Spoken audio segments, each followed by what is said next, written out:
ایک اور مثال ایک دوسرے گروپ کی جس کا نام سٹکس ہے. اس گروپ کے گانے کے بول کچھ یوں ہیں: I try so hard to make it so. میں اس کام کے لیے کس قدر محنت کرتا ہوں. انہی بولوں کو اسی ترتیب اور اسی پوزیشن میں بیک ورڈ چلایا گیا تو یہ بول کچھ یوں ہیں: O Satan move in our voices, کہ اے شیطان ہماری آوازوں میں گردش کرو. اس کے بارے میں چند حقائق آپ خود سن سکتے ہیں. Is also commonly found in the popular music of more recent times. Michael Jackson, hailed today as the king of pop, regarded as the greatest entertainer of all time, responsible for producing the best-selling album in the world, may not be known to be linked with the Freemasons. However, the cover of his Dangerous album has some interesting features. On it, the Freemasonic symbol of the one eye can be found, and also a picture of a watery lake, behind which lay burning flames. It seems as though anyone entering into the water would really be entering into the fire. The cover also has on it a picture of a bald-headed man, well known to the occult as Aleister Crowley.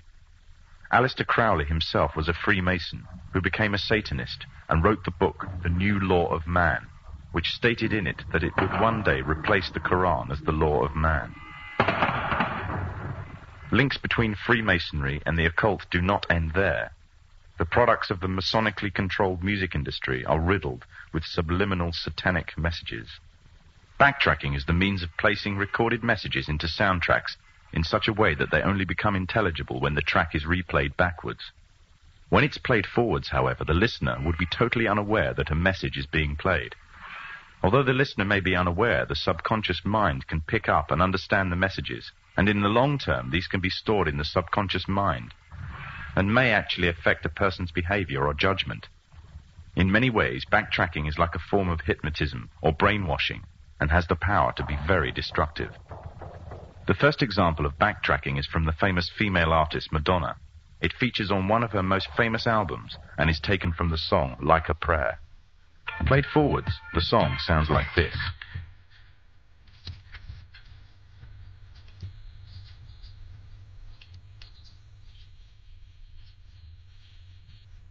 However, as you will hear, it is not God that the prayer appears to be directed at, but Satan. When played backwards, the words, "O hear us, Satan," are clearly audible.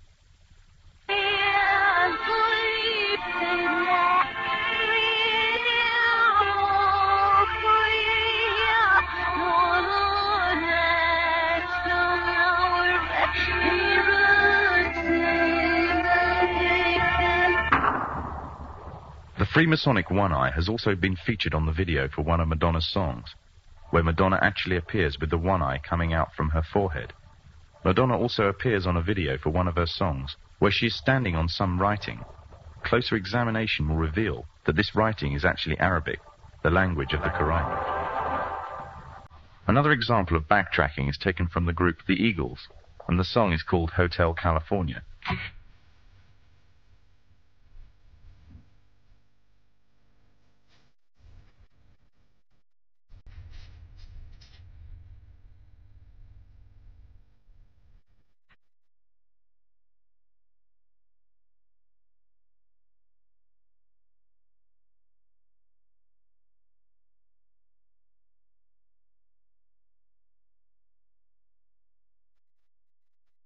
And now the song backwards.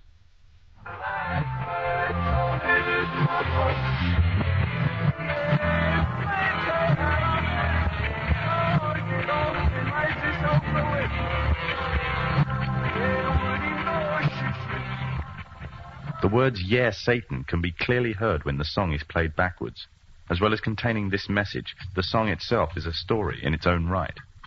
The California of the song is not a hotel, but is actually a street in America called California. It is on this very street that the headquarters of a church were founded, but it was not the type of church that one may think. Instead, it is a church that some have called the Church of Satan. It was headed and founded by Anthony Sands de Levi, the author of the Satanic Bible.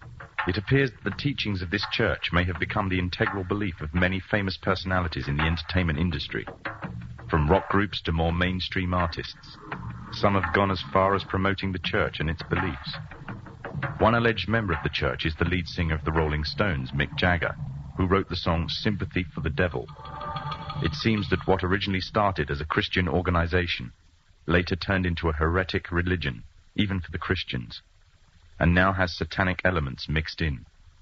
The entire entertainment world is rife with evidence of the Freemasons' presence. Openly or subliminally their agenda and beliefs and ideals are propagated. This is especially evident within the film industry. On the big screen and the small screen, from big-budget Hollywood films to simple cartoons, the Masons have not left anything to chance in promoting their message of a global government. Matt Groening, the creator of one of the most popular cartoon series in television history, The Simpsons, is a self-confessed anarchist. Matt Groening himself has openly declared that he wanted to get his own political ideas across within his work. But he wanted to do this in such a way that people would find it easy to accept his ideas. And the means he chose to this was a clever little cartoon called The Simpsons. So what exactly is The Simpsons teaching us and our children? There are many lessons being programmed into us. These include disregard for authority, either parental and governmental, that bad manners and disobedience is the way to attain status amongst people, and that ignorance is trendy and cool, whereas knowledge is unfashionable. However, what is especially worrying is the Masonic undertones of one episode in particular. The episode in which the father figure of the family, Homer Simpson, becomes obsessed with a group called the Stonecutters, or should it be called the Freemasons? Upon joining the group, his fellow members find a birthmark on him, a mark that makes the rest of the group declare him to be the chosen one. The chosen one, whom the sacred parchment prophesied would lead us to glory. But with his newfound honor and dignity, he, Homer Simpson, fools himself into thinking that he is God. I always wondered if there was a God, and now I know there is, and it's me. Some may dismiss it as nothing more than a children's cartoon, a bit of harmless fun. But the influence it has on audience makes it a very effective means of propaganda, indoctrinating a people without them even realizing. Its very creators admit that they are propagating their political ideas to the audience in a covert manner. Ideas spread through the domestic television can reach a far wider audience than movies and cinema. And it is through this media that a new concept is being introduced. The concept of one global leader. Famous for his novel, The Jungle Book, Rudyard Kipling, another Freemason, wrote a book called The Man Who Would One Day Be King. This was later made into a big-budget Hollywood film, starring the likes of Sean Connery, Michael Caine, and Saeed Jaffari. The book is the story of two soldiers that journey to a country on the edge of India, a country that was once rumored to contain great riches, that once belonged to Alexander the Great. Upon reaching the country, the two soldiers are captured by the local inhabitants, a people called Kafirs, named after their country, Kafiristan. When the two men are about to be killed, a necklace is discovered around the neck of one of the soldiers. Engraved on it is the symbol of the Masonic one eye. The Kafirs revere him as their god and attribute to him the divine attribute of immortality. The man himself first regards himself as a king, and then in his newfound power begins to regard himself really as being a god. From the Muslim perspective, if not that of others, the similitudes that can be drawn from this story are very interesting. The Muslim scriptures, called Hadith, contain many prophecies of the Prophet Muhammad. In these, it is prophesied that a man would arise from amidst the Kafirs, which means infidels in Islam, who would be recognized by his one eye and would be made a world leader, claiming first to be a king and then later to being God, and that he will seem immortal until an appointed time. In another film, the concept of global leader and global government is also strongly propagated. In 1996, the film Independence Day broke all box office records, becoming the 7th highest-ranking film of all time. It entranced audiences around the world with a fictional story of an alien invasion on Earth. However, deep within the film's subliminal messages can be found, indicating the Freemasonic presence and the Freemasonic agenda. In the film, there is a military base known as Area 51. It is from here that the military offensive is launched, on which the salvation of the whole world and the future of its inhabitants depends. The entrance to this installation is a pyramid, on which is engraved the symbol of the one eye. The film shows the USA as the forerunner in establishing a global offensive, involving all the nations of the world, an offensive which is devised, controlled, and commanded by one man, one overall leader. The film is part of an upsurge in an upsurge of films and television serials on the topics of aliens, UFOs, and invasions threatening the whole of mankind. These are gradually fueling the growing interest and public unrest on the issue. This is just one of the many ways in which the Freemasons are paving the way for their global government. The Freemasons are using a number of approaches to drive fear into the hearts of the masses, instilling in them the need for greater protection, and thereby the need for greater security. A need that could only be fulfilled by a worldwide coalition government, protecting the interests of all human beings across the globe. I occasionally think how quickly our differences worldwide would vanish if we were facing an alien threat from outside this world. And yet, I ask you, is not an alien force already among us? تو قرآن چونکہ کہتا ہے کہ شیطان اپنی آواز کے ذریعے بھی ٹریپ کرے گا لوگوں کو، اور حدیث سے کیا پتہ چلتا ہے کہ شیطان کی آواز گانا بجانا ہے، اور پھر حضرت عمر ایک دفعہ بانسری کی آواز سن کر کانوں میں انگلیاں دے دی کہ یہ شیطان کی آواز ہے. اور یہ ایک بہت بڑی حقیقت ہے کہ شیطان جو ہے وہ اس آواز کے ذریعے سے انسان کو اللہ کی ذکر سے غافل کرتا ہے. کبھی نہیں ہو سکتا کہ آپ ایک موسیقی کی مجلس سے اٹھیں اور آپ سورۃ الرحمن تلاوت کرنے لگیں وجد میں آ کر، حالانکہ وہ ایک بہت صوتی خوبصورتی کے ساتھ وہ صورت موجود ہے. پچھلے دنوں جنگ اخبار میں بھی ایک چیز آئی تھی کہ ایک بچی نے جو بہت میوزک سنا اور معلوم نہیں اس نے اپنی ماں کو قتل کر دی کس کو، تو جب وہ سنا گیا وہ کیسٹ کو تو اس کے اندر ایسا ہی کوئی میسج تھا جو اس کے اندر جو اس کا لاشعور تھا اس کو وہ متاثر کر گیا اور اس کا ریئیکشن ظاہر ہوا اس طرح. کیونکہ انسانوں کے کان جو کچھ سنتے ہیں وہ دلوں میں جا کے بیٹھتا ہے اور پھر وہ اپنا اثر رکھتا ہے، اور پھر انسان کے اندر حق بات کو جذب کرنے کی صلاحیت کم یا زیادہ اسی کے حساب سے ہوتی. ان کا سوال یہ ہے کہ اگر کوئی گانا سن کر انسان انوالو نہ ہو اس میں اور اس پر اس کا کوئی اثر نہ ہو تو پھر تو میں آپ سب سے پوچھ رہی ہوں کہ کتنے لوگوں کے ساتھ ایسا ہی ہوتا ہے کہ آپ گانا بھی سنتے ہیں اور آپ اس میں انوالو نہیں ہوتے.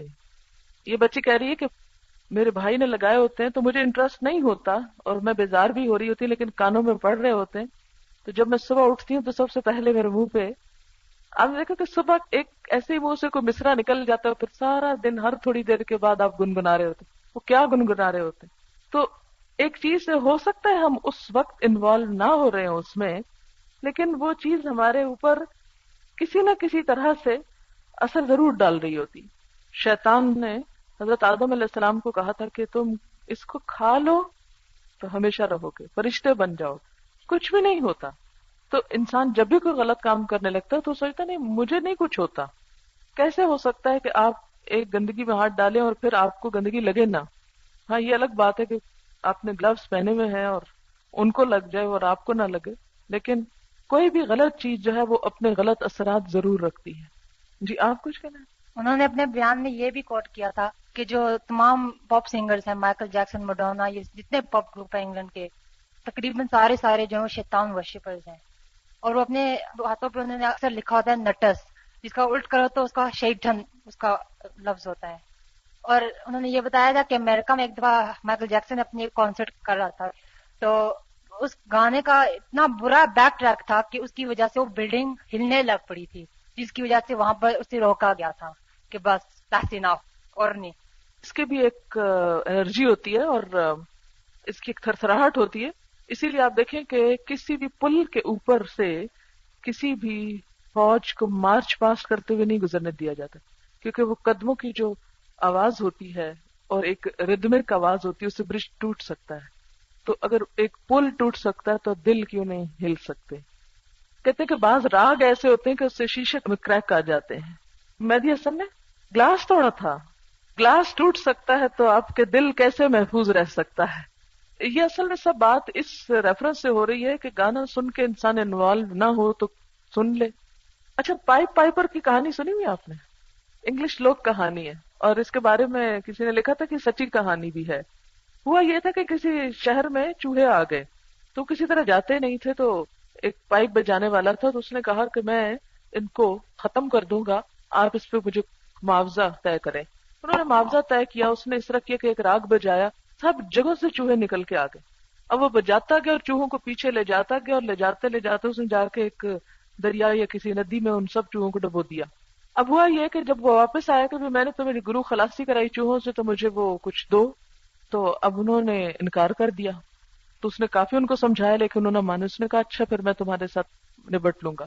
اب اس نے اس طرح کیا کہ اس نے ایک اور راگ ایجاد کیا جس سے ان کے بچے جو تھے وہ متاثر ہو گئے، اور وہ بچے جو تھے وہ سارے کے سارے اس راگ کے پیچھے بھاگنا شروع ہو گئے، اور ان سب بچوں کو بھی وہی ڈبو آیا. تو اس نے اس طرح انتقام لے لیا. تو یہ ایک مشہور کہانی ہے. اور پھر اسی طرح جیسے تانسین کا بتایا کہ بعض اوقات وہ بارش ہونے لگتی اور بعض اوقات آگ لگ جاتی. اور ایک اور فارابی کے بارے میں آتا ہے کہ یعنی بجاتا تھا اور لوگ ہنسنے لگتے، پھر بجاتا تو رونے لگتے، اور پھر بجاتا تو سو جاتے اور سلا کے چلا جاتا. اس طرح دماغ پہ غلبہ پاتا ہے. ایک ہی انسٹرومنٹ تھا، 3 طریقوں سے بجتا تھا. جس طرح شیطان کے اور تصرفات میں جب اللہ کا اذن ہوتا تو ہو جاتا ہے، تو اسی طرح اللہ تعالیٰ ایسے طریقوں سے بھی آزماتا ہے. آپ کو پتا ہے ہندو کو بت سے کیا ملتا ہے جو اس کے آگے ہاتھ جا کے جوڑتا ہے؟ اللہ اس کو اس راستے سے دیتا ہے. ہر مذہب کے ماننے والے جو شرک کرتے ہیں ان کے بڑے پکے عقیدے ہوتے ہیں اور ان کو اس میں کرامتیں نظر آتی ہیں. پچھلے دنوں کسی بچی نے لکھ کر دیا تھا کہ ان کے والد شاید نماز نہیں پڑھتے تھے، تو ان کی ماں کسی بزرگ کی قبر پہ ان کو لے گئی، تو انہیں وہاں جا کے بہت سے سانپ نظر آئے، اور پھر پتہ نہیں وہ نماز پڑھنا شروع ہوئی. تو یہ کیا چیز تھی؟ کیونکہ چشمدید بات ہے. تبھی جیسے وہ سانپ سے کیا پتہ چلتا ہے کہ وہ شیاطین. تو بعض اوقات یہ ہے کہ قبر والوں کے ساتھ عقیدہ پختہ کرنے کے لیے ایسی کئی چیزیں سامنے آتی ہیں. اور خود آپ دیکھیں کہ بتوں کے اندر شیطان، وہ جب آپ صلی اللہ علیہ وسلم نے خالد بن ولید کو حکم دیا تھا کہ جاؤ توڑ کر آؤ لات اور عزا وغیرہ، تو وہ توڑ آئے، آگ لگائے، تو آپ نے کہا کہ اس میں سے عورت نکلی تھی، تو آپ نے کہا نہیں، تو آپ کا نہیں، وہ پھر ابھی نہیں. دوبارہ بھیجا تو واقعی اس میں ایک چیختی چلاتی بال پھیلائے ہوئے عورت جو تھی وہ بھاگ نکلی. تو یہ ہے کہ وہ دراصل شیطان تھی. ایسی جگہوں پر تو شیطان خاص طور پر مسلط ہوتے ہیں. اور اسی طرح وَأَجْلِبْ عَلَيْهِمْ بِخَيْلِكَ، اور چڑھا لا ان پر اپنے سوار، اپنی فوجیں، یعنی شیطان کی فوجیں بھی ہیں. وَرَجِلِكَ، اور اپنے پیادے، پیدل، یعنی انسانوں اور جنوں کے وہ سوار اور پیادے لشکر جو شیطان کے چیلے اور پیروکار اور شیطان ہی کی طرح انسانوں کو گمراہ کرتے ہیں، ان سب کو اکٹھا کر لے. یعنی مراد اس سے یہ کہ ہر ممکن ذریعہ جو شیطان گمراہ کرنے کے لیے استعمال کرتا ہے وہ استعمال کر لو. وَشَارِكْهُمْ فِي الْأَمْوَالِ وَالْأَوْلَادِ، اور شریک ہو جا ان کے مال میں بھی اور اولاد میں بھی. یعنی ان لوگوں کے مال اور اولاد میں اپنا حصہ نکال لے. مال میں کس طرح حصہ لگاتا ہے؟ جیسے کھانے والی مثال کہ جب بسم اللہ پڑھ کر انسان نہیں کھاتا تو وہ شیطان ساتھ شریک ہو جاتا اور وہ مال کا حصہ اڑا لیتا ہے. اور اسی طرح انسان حرام طریقے سے جو مال کماتا ہے یا حرام راستوں پر جو خرچ کرتا ہے. اب دیکھیں کہ انسان کے کھانے اور پانی اور گھر میں شیطان کا جو حصہ ہے، اس پر میں حدیث آپ کو سناتی ہوں. صحیح مسلم میں ہے، حضرت حذیفہ کہتے ہیں کہ ہم نبی صلی اللہ علیہ وسلم کے ساتھ کسی کھانے میں شرکت کرتے تو اس وقت تک اپنا ہاتھ نہ بڑھاتے جب تک آپ خود شروع کرنے کے لیے اپنا ہاتھ نہ بڑھاتے. نبی صلی اللہ علیہ وسلم سے پہلے کوئی نہیں ڈالتا تھا. ایک مرتبہ ہم آپ کے ساتھ کھانے میں شریک ہوئے، ایک لونڈی تیزی سے آئی گویا کوئی اس کا تعاقب کر رہا ہو اور کھانے میں ہاتھ بڑھانے لگی. نبی صلی اللہ علیہ وسلم نے اس لڑکی کا ہاتھ روک دیا. پھر ایک دیہاتی اسی کیفیت کے ساتھ آیا، آپ نے اس کا ہاتھ بھی پکڑ لیا. نبی صلی اللہ علیہ وسلم ہاتھ روک لیتے تھے. فرمایا کہ شیطان کھانا حلال کرنے کے لیے اس لونڈی کو ساتھ لایا تھا، میں نے اس کا ہاتھ پکڑ لیا. پھر اس دیہاتی کو لے کر آیا تاکہ اس کے ذریعے حلال کرے، یعنی اپنا حصہ نکالے. میں نے اس کا بھی ہاتھ پکڑ لیا. قسم ہے اس ذات کی جس کے قبضے میں میری جان ہے، اس شیطان کا ہاتھ لونڈی کے ہاتھ کے ساتھ میرے ہاتھ میں ہے. یعنی میں نے شیطان کو بھی پکڑا ہوا ہے. صحیح حدیث سے، صحیح مسلم کی. آپ نے فرمایا کھانے کے وقت بسم اللہ نہ کہا جائے تو شیطان اس کھانے کو حلال کر لیتا ہے. یعنی کسی بچے یا کسی اور کو ہاتھ نہیں آگے بڑھانے دیتے تھے جب بسم اللہ پڑھ کے، جب تک خود نہیں. بعض اوقات آپ نے دیکھو کہ لوگ بیٹھے تھے نا، الٹے ہاتھ سے اٹھایا ایک کھیرے کا ٹکڑا اور بیٹھ کے باتیں کرتے کرتے کھانا شروع ہونے سے پہلے کھانے لگتے ہیں بغیر بسم اللہ پڑھے. سارا ہی کھانا جو ہے بے برکت ہو جاتا ہے. تو اس طرح نہیں کرنا، ایک دم اکٹھے شروع کرنا چاہیے اور بسم اللہ پڑھ کر شروع کرنا چاہیے. نبی صلی اللہ علیہ وسلم نے ہمیں شیطان سے اپنا مال محفوظ رکھنے کا حکم دیا ہے. اس کا طریقہ یہ ہے کہ اللہ کا نام لے کر دروازہ بند کیا جائے گھر کا، اور برتنوں پر کوئی چیز ڈھانپ دی جائے. جب وہ کھلے رہتے ہیں نا تو اس طرح بھی وہ چیزیں شیطان کے تصرف میں آتی ہیں. جی کھانا وغیرہ ڈھانپ کے رکھا جائے. ہم تو کس کے ڈر سے ڈھانپتے ہیں؟ گرد یا جراثیم کے ڈر سے. لیکن اصل میں تو وہ شیطان ہے جو ان چیزوں سے بھی بڑا دشمن ہے. نبی صلی اللہ علیہ وسلم نے فرمایا اللہ کا نام لے کر دروازہ بند کرو، شیطان بند دروازہ نہیں کھول سکتا. مشکیزے کا منہ بند کرو، یعنی جیسے تھرمس بند کرتے ہیں آپ، اور اس پر اللہ کا نام لو. برتن ڈھانپ دو اور اللہ کا نام لو. چراغ بجھا دو. اس کو مسلم نے روایت کیا ہے. شیطان انسان کے ساتھ اس وقت بھی کھاتا اور پیتا ہے جب وہ بائیں ہاتھ سے کھاتا ہے، الٹے ہاتھ سے. اسی طرح کھڑے ہو کر پینے کے وقت بھی شیطان ساتھ شریک ہوتا ہے. مسند احمد میں حضرت عائشہ سے مروی ہے، نبی صلی اللہ علیہ وسلم سے روایت کرتی ہیں، آپ نے فرمایا جو شخص بائیں ہاتھ سے کھاتا ہے اس کے ساتھ شیطان کھاتا ہے، جو بائیں ہاتھ سے پیتا ہے اس کے ساتھ شیطان پیتا ہے. مسند احمد میں ہے نبی صلی اللہ علیہ وسلم نے ایک آدمی کو کھڑا ہو کر پیتے ہوئے دیکھا. آپ نے اس سے فرمایا قے کرو. اس نے کہا کیوں؟ آپ نے فرمایا کیا تمہیں یہ پسند ہے کہ بلی تمہارے ساتھ پیے؟ اس نے کہا نہیں. آپ نے فرمایا بلی سے بدتر چیز شیطان نے تمہارے ساتھ پیا ہے. یعنی ہم کسی انسان کا جھوٹا نہیں پیتے، ہے نا؟ نہیں پیتے نا. کہتے کہ اس کا گلاس ہے یہ نہیں میں یوز کر سکتی، اس نے پی کے چھوڑا ہے، اسے گرائیں گے دھوئیں گے پھر پیئیں گے. یہ نہیں پتا بسم اللہ پڑھے بغیر شیطان ساتھ پی رہا ہے. تو آپ نے فرمایا اگر بلی کا جھوٹا اور بلی کو ساتھ نہیں پلا سکتے تو اس سے بدتر چیز شیطان کو کیسے ساتھ پلاتے ہیں؟ اور ہماری عادتیں آپ دیکھیں دین سے دور ہو کر کس قدر بگڑ چکی ہیں. یہ ساری چیزیں ہمارے اندر ہیں نا، کھڑے ہو کے پینے والی، بائیں ہاتھ سے کھانے پینے والی، بسم اللہ پڑھے بغیر شروع کر دینے والی. تو بے برکتی نہ ہو ہماری زندگی میں تو کیا ہو. شیطانوں کو گھر سے باہر نکالنے کے لیے آپ گھر میں داخل ہوتے وقت بسم اللہ پڑھنا نہ بھولیں. ہمیشہ گھر میں قدم رکھیں تو بسم اللہ الرحمن الرحیم. اللہم انی اسألک خیر المولج وخیر المخرج بسم اللہ ولجنا وعلی اللہ ربنا توکلنا. گاڑی میں داخل ہوتے وقت، ہر چیز میں، جب آدمی اپنے گھر میں آئے اور گھر میں داخل ہو، نیز کھانا کھاتے وقت خدا کا نام لے، تو شیطان اپنی ذریت سے کہتا ہے اس گھر میں تمہارے لیے نہ رات گزارنے کی جگہ ہے نہ شام کا کھانا ہے. اور اگر گھر میں داخل ہوتے وقت آدمی اللہ کا نام نہیں لیتا تو شیطان اپنی ذریت سے کہتا ہے اس گھر میں تمہیں رات گزارنے کی جگہ مل گئی. اور آدمی کھانا کھاتے وقت بھی اللہ کا نام نہیں لیتا تو شیطان کہتا ہے یہاں تمہیں رات گزارنے کی جگہ بھی مل گئی اور کھانا بھی مل گیا. یعنی جیسے گھر میں داخل ہوتے وقت اگر ایک بھی کہہ دیتا ہے، جیسے آپ صلی اللہ علیہ وسلم اور صحابہ کرام بیٹھے ہوئے تھے تو وہ بچی آئی تو آپ نے ہاتھ نہیں پہلے لگائے، اسی لیے کہتے ہیں نا بڑے سے شروع کرو، کہ وہ بسم اللہ کہہ کر شروع کرے تاکہ ایک تو برکت بھی ہوتی ہے اور بڑے کا احترام بھی، اور پھر یہ ہے کہ مل جل کر کھانے میں بھی. تو یہ ساری چیزیں جو ہیں ایک دوسرے کے ساتھ تعلق رکھتی. اچھا یہ سب چیزیں چونکہ ہماری زندگی سے موسٹ ریلیٹڈ ہیں اس لیے ان پر ہمیں شرح صدر ہونا چاہیے. وَاسْتَفْزِزْ مَنِ اسْتَطَعْتَ مِنْهُمْ بِصَوْتِكَ وَأَجْلِبْ عَلَيْهِمْ بِخَيْلِكَ وَرَجِلِكَ وَشَارِكْهُمْ فِي الْأَمْوَالِ وَالْأَوْلَادِ وَعِدْهُمْ وَمَا يَعِدُهُمُ الشَّيْطَانُ إِلَّا غُرُورًا. اور بہکا لے، اکسا لے جس کو تو استطاعت رکھتا ہے ان میں سے اپنی آواز کے ذریعے، اور چڑھا لا ان پر اپنے سوار، اپنی فوجیں، اپنے لشکر، یعنی انسانوں کا مقابلہ کرنے کے لیے جتنے لشکر تو لا سکتا ہے لے آ. وَرَجِلِكَ اور پیدل، پیادے، یعنی سوار گھوڑوں پہ سوار یا سواریوں پہ سوار لشکر بھی لے آ ان کو گمراہ کرنے کے لیے، اور پیدل بھی، ہر طرح کی فوجیں. یہ لگتا ہے کہ جیسے ایک ڈاکو ہو جو کسی بستی پہ ڈاکہ ڈالنے کے لیے ایک لاؤ لشکر ساتھ لے کے جا رہا ہے. بالکل ایسے ہی شیطان کرتا ہے اور ان کو کمانڈ کر رہا ہے، ان کو گائیڈ کر رہا ہے کہ ادھر جاؤ لوٹنے کے لیے، ادھر چھاپے مارو، ادھر غارت گری کرو. اور یہ دراصل شیطان کی فوجیں یا شیطان کے لشکر شیطان کے مشن پر دن رات کام کر رہے ہیں، دن رات چل رہے ہیں. وشارکہم اور شریک ہو جا ان کا، فی الاموال مالوں میں، ان کی کمائی میں، ان کے کھانے پینے، گھر بار، ہر چیز میں اپنا حصہ لگا لے. والاولاد، اور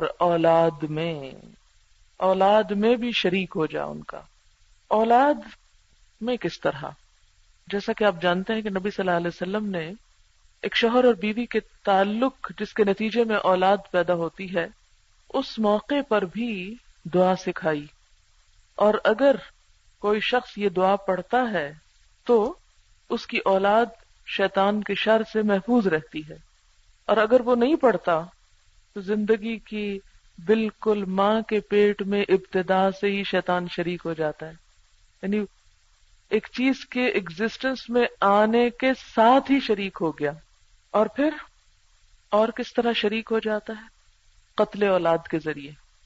وہ جیسے کہ آتا ہے کہ شیطان ان سے وعدہ کرتا ہے فقر کا اور انہیں حکم دیتا ہے بے حیائی کا. تو ان کو یہ کہتا ہے کہ دیکھو اور بچہ آ گیا، پیدا ہو گیا تو تم بھوکے مر جاؤ گے، لہذا کیا کرو، اس بچے کو ابارٹ کرا دو، قتل کر دو. اور اگر انسان شیطان کی بات مان کر انہیں قتل کر دیتا ہے تو یہ کیا ہو گیا؟ وہ اولاد میں شریک ہو گیا. یعنی اولاد کے بارے میں جو فیصلہ کرنا تھا والدین کو، اس فیصلے میں وہ بھی شریک ہو گیا ساتھ. کہ انسان اپنے بچوں کی پیدائش کے بارے میں اللہ کا حکم نہیں، شیطان کا حکم مان رہا ہے. اچھا آگے کیا ہوتا ہے؟ جب بچے ذرا بڑے ہوتے ہیں تو ان کی والدین اسلامی تعلیم و تربیت نہیں کرتے اور انہیں پوری طرح شیطان کے حوالے کر دیتے ہیں، شیطان کے چیلے بنا دیتے ہیں.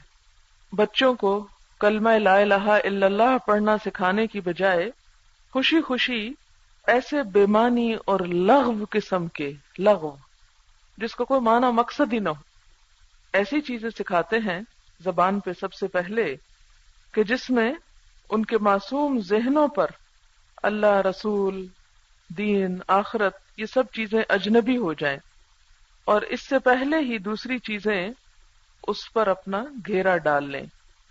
پھر اسی طرح آج کل کے حوالے سے خصوصاً کارٹون، کہ بچوں کو کارٹون کا عادی بنا دیتے ہیں، شوقین بنا دیتے ہیں. ان کی بیڈ شیٹس پر کارٹون بنے ہوئے، ان کی کتابوں پہ کارٹونز کے سٹیکرز ہیں، ان کو کھانا کارٹون دکھا کے کھلایا جا رہا ہے، ان کو ہر چیز میں ان کے کپڑوں کے اوپر کارٹون بنے ہوئے، یعنی پورا کارٹون کلچر. یعنی ویسے تو ہم نے جب کسی چیز کو حقیر کہنا ہوتا ہے یا مذاق بنانا ہوتا ہے ہم کہتے ہیں کیا کارٹون لگ رہے ہو. اس کا مطلب ہے ہمیں پتا ہے کہ کارٹون ایک بگڑی ہوئی چیز ہے، ایک مسخ شدہ چیز ہے. اور اس مسخ شدہ چیز جس میں اللہ کی ایک تخلیق کو کس طرح بگاڑ کے پیش کیا جاتا ہے کہ ناک کہیں ہے اور دانت کہیں ہیں اور آنکھیں کہیں ہیں اور سر کہیں ہیں، اور وہ دیکھ کر فطرت کے ٹوٹلی اگینسٹ فطرت مسخ ہوتی چلی جاتی. اور پھر دوسرا یہ کہ ان کے ذریعے بچوں کو جو میسج دیا جا رہا ہے وہ دیکھنے کو کارٹون ہے معصوم، لیکن ان میں ہر وہ چیز موجود ہے کہ جو بسا اوقات ایک میچور انسان کے لیے بھی قابل برداشت نہ ہو. بچوں کو سورتوں کے نام نہیں پتا ہوں گے، ان کو کلمے نہیں آتے ہوں گے، دعائیں نہیں آتی ہوں گی، لیکن کارٹونوں کے نام اور سیریز ایسے ازبر ہوں گے کہ مشکل سے مشکل لفظ جو ہے وہ بھی ان کے لیے بہت آسان ہوگا. وہ کام جو کسی اور طریقے سے شیطان نہ کر سکا، اس طریقے سے متحرک طریقے سے ان کے ذہنوں کے اوپر پوری طرح چھا گیا. اور ہم بہت سارے لوگ اس میں کوئی قباحت اور برائی نہ سمجھتے ہوئے ہر چھوٹے بچے کو خود اس کا ایڈکٹ کرتے ہیں کہ آؤ کارٹون دیکھو، اس کو بہلانے کا ایک ذریعہ. اور پھر جب بچے منہ چڑھائیں اور منہ بنائیں اور بہکی باتیں کریں اور بگاڑ کے لفظ نکالیں تو یہ ہم ان کو بد اخلاق نہیں بنا رہے تو کیا بنا رہے ہیں؟ بچے کو عمدہ اخلاق سکھانا، باوقار بنانا بچپن سے ہی اس کی ابتدا ہوتی. وہ چیزیں اتنی ذہن میں راسخ ہو جاتی ہیں کہ اس طرح کی ایکٹنگ کرنا اور اس طرح کا بولنا اور اس طرح کی شکلیں بنانا وہ برا بھی نہیں لگتا. اور اسی کو کہتے ہیں شیطان نے ان کے اعمال خوبصورت بنا دیے، کہ وہ سب کچھ پھر ہمیں اٹریکٹ کرتا ہے، اچھا لگتا ہے. اور بچہ بھی کارٹون جیسے کام کرے تو ہمیں بہت معصوم لگتا ہے، بہت پیارا لگتا ہے. اور اسی میں وہ چیز آ جاتی جیسے ماں باپ بچے سے توتلی زبان میں بات کر کے ان کی زبان بگاڑتے ہیں، یہ جھوٹی کہانیاں سنا کے ان کو ایسے پریوں کی اور معلوم نہیں کہاں کہاں کی جن کی کوئی حقیقت نہیں، اسے بچپن سے خوابوں کی دنیا میں رہنا سکھا دیتے ہیں. اور جب ایک شیطان اس طرح مسلط ہو جاتا ہے یعنی غیر محسوس طریقے سے، تو پھر کسی سنجیدہ بات میں دل لگتا ہی نہیں. بعض اوقات پڑھائی میں ان کا دل نہیں لگ رہا. اور بہت سی ایسی ریسرچز سامنے آئی ہیں کہ جو بچے بچپن میں بہت زیادہ ٹیلی ویژن دیکھتے ہیں، ان کا اپنا جو دماغی لیول ہے یا اپنی سوچنے سمجھنے کی صلاحیت ہے وہ متاثر ہوتی، وہ ڈیولپ نہیں ہوتی، تخلیقی صلاحیتیں ختم ہو جاتی ہیں. کیونکہ اپنے دماغ سے تو سوچ نہیں رہے، وہ جو کچھ ان کے آگے حرکت کر رہا ہے بس اسی کو فالو کر رہے ہیں، اسی کے پیچھے بھاگ رہے ہیں. پھر اسی طرح جب ہم بچوں کو دینی تعلیم و تربیت دیتے نہیں اور یوں ہی وہ بڑے ہوتے چلے جاتے ہیں اور وہ پوری طرح شیطان کی پیروی شروع کر دیتے ہیں، تو بچے تو ہمارے تھے، لے گیا کوئی اور، وہ ہمارے بھی نہیں رہتے. پھر ان کے دل میں والدین کے لیے ادب، احترام، محبت، احساس، وہ سب چیزیں ناپید ہو جاتی. پھر ہم شکوہ کرتے ہیں کہ ایسا کیوں ہو رہا ہے، لیکن کبھی ہم نہیں سوچتے کہ کہیں ایسا تو نہیں کہ بچپن میں ہم نے ان کو دین کی وہ محبت، اللہ رسول کی وہ چاہت دی ہی نہیں. تو جس چیز پہ آپ نے ان کو پروان چڑھایا، جو کھیت آپ نے لگایا، جو بیج آپ نے بویا، وہی اب آپ کو کاٹنا ہے. نہ وہ خدا کے وفادار، نہ دین کے وفادار، نہ رشتوں کے وفادار. وہ کیوں نہیں؟ اس لیے کہ ہم نے ان کو اس وقت اللہ رسول کی بات نہیں بتائی، کچھ اور دی. آپ نے جو کچھ ڈالا وہی اب باہر آئے گا. اور اس دور میں میڈیا کی وجہ سے بچوں کی تربیت سب سے مشکل کام ہے. آپ ایک چیز سے بچائیں گے وہ دوسری میں چلے جائیں گے، دوسری سے بچائیں گے وہ تیسری میں چلے جائیں گے. اور پھر اسکول، کالج، اندر باہر ہر جگہ جب باتیں ہی وہ ہو رہی ہیں، تو اگر وہ ایسی باتیں نہیں کریں گے تو وہ تو اجنبی ہو جائیں گے. بہت سے والدین ٹیلی ویژن کے بعد ڈش کے بعد ہر چینل ان کو اس لیے دکھاتے ہیں کہ بچے احساس کمتری میں مبتلا نہ ہو. تو میں ہمیشہ سوچتی ہوں کہ ایک احساس کمتری سے بچاتے بچاتے آپ نے ان کو کیا کچھ بنا دیا، کتنا زہر ان کے اندر انڈیل دیا، کتنی گندگی ان کے اندر بھر دی. یہ تو کوئی حل نہ ہوا، یہ تو کوئی علاج نہ ہوا کہ ایک مرض کا علاج کرتے کرتے آپ کئی مرضیں لگا لیں اپنے آپ کو. اکثر دینی گھرانوں میں یہ سب کچھ ہوتا ہے، یہ سب چیزیں موجود ہیں. اور اگر ان سے پوچھا جائے کہ بھی آپ تو سمجھتے ہیں کہ یہ سب غلط ہے تو پھر یہ کیوں کرتے ہیں، کہتے ہیں اس لیے کہ بچے باہر نہ جائیں اور اس لیے کہ بچے دوسروں سے پیچھے نہ رہ جائیں. کبھی سوچے کس چیز میں پیچھے؟ تو اس دور کا جو فتنہ ہے، اسی لیے اس کو دجال کہا گیا نا. ٹیلی ویژن کو بعض اسکالرز نے دجال بھی کہا ہے. اور دجال بھی ایک آنکھ سے دیکھتا ہوگا نا، اور اس میں بنیادی طور پر آپ دیکھیں نا کہ ون سائیڈڈ شو ہے نا سارا. تو یہ ایسا فتنہ ہے جو ہر گھر میں، ہر جگہ پر، ہر چیز کے اندر داخل ہو کر رہ گیا ہے. کبھی شاید شیطان کے لیے مال، کیونکہ یہ سب کچھ ہم خرید کے بھی مال سے لاتے ہیں. آج جس کے پاس پیسے آتے ہیں وہ سب سے پہلے کیا سوچتا ہے، کیا خریدنا ہے. جھگیوں میں رہنے والے بھی ڈشیں لگا کے بیٹھے ہوئے ہیں، کھانے کو نہیں ہے، پہننے کو نہیں ہے، پاؤں میں جوتا نہیں ہے. کمیٹی ڈالتے ہیں اور پہلی کمیٹی نکلنے پر کیا خریدا جاتا ہے. اور بہت سے لوگ تو اتنے فیاض ہیں، اتنے سخی ہیں کہ وہ دوسروں کو مفت کنیکشن فراہم کرتے ہیں. اور تو اور ہمارے بہت سے قومی اداروں میں نیشنل سطح پر انتظام کر کے گھر گھر یہ سہولت پہنچانے کا، جیسے پانی کی سہولت، بجلی کی، ٹیلی فون کی، اسی طرح یہ سہولت پہنچانے کا بھی اہتمام موجود ہے. میری ساری باتوں کا مطلب یہ نہیں کہ یہ سارا میڈیا یکسر سب کچھ غلط ہے، لیکن جب وہ ایک چیز آئی تو اس کے ساتھ بہت سی جو قباحتیں چلی آئیں اور ہمارے اندر یہ احساس بھی ختم ہو گیا کہ اس کو سپریٹ کس طرح کرنا ہے، ان سب چیزوں کو اچھے رخ پہ استعمال کس طرح کرنا ہے. وہ سوچ ہم سے چلی گئی.